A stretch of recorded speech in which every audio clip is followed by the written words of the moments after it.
Bonjour, bienvenue sur la construction du réseau de Wessenheim et de son extension. Aujourd'hui, je voudrais vous parler d'un petit problème qui peut arriver et qui est assez courant quand on a des bus d'alimentation qui ont des grandes distances sur les réseaux.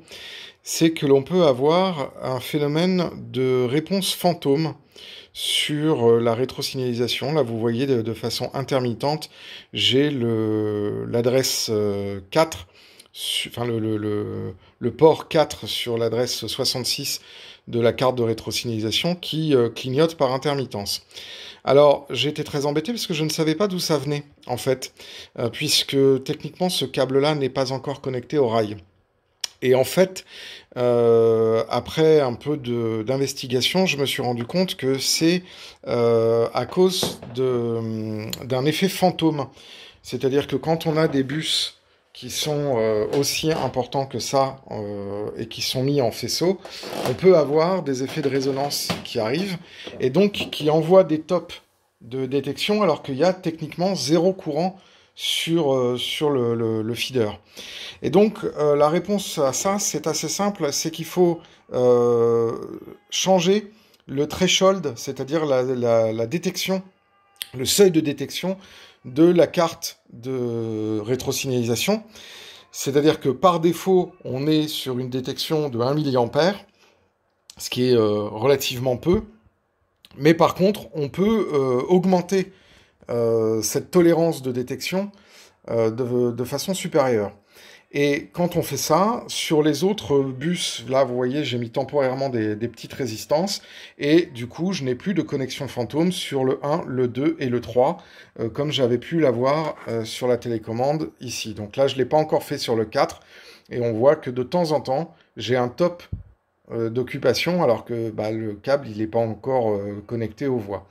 Donc en augmentant le threshold, on a différentes valeurs de résistance qui permettent de pouvoir augmenter le seuil. Là j'ai mis des résistances de 56 ohms, ce qui me permet d'avoir un seuil qui est de 20 mA, c'est-à-dire que tant que je n'ai pas une consommation de 20 mA sur la voie, la rétrosignalisation ne se met pas en route. Alors c'est un peu beaucoup, surtout que ce sont des cantons en rampe, donc après je vais pouvoir remettre des résistances de 870 ohms par exemple, ou de 1 kΩ pour redescendre la finesse tant que j'ai pas cet effet fantôme qui apparaît.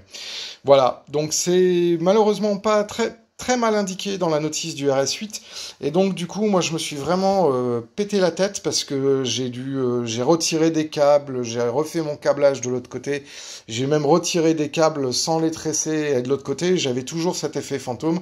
Pourquoi? Parce que entre la carte RS8 et les zones de détection, j'ai 12 mètres, et du coup invariablement je réussissais à avoir des effets fantômes sur le bus JK rétrosignalisé alors qu'il était encore même pas connecté aux voies. Donc voilà, donc la petite astuce, je vous la donne parce qu'effectivement, moi ça m'a bien pété la tête toute l'après-midi de ce dimanche. Et je l'ai trouvé dans une slide obscure et super mal expliquée sur le site de LDT. Donc du coup, voilà, si vous avez des phénomènes d'apparition fantôme, alors que vous êtes sûr de votre câblage, et qu'il n'y a aucun problème, que le câblage il est propre, et qu'il n'y a bien évidemment pas de convoi sur le rail rétrosignalisé, et qu'il n'y a donc pas de problème, c'est que vous avez un effet fantôme sur le bus JK.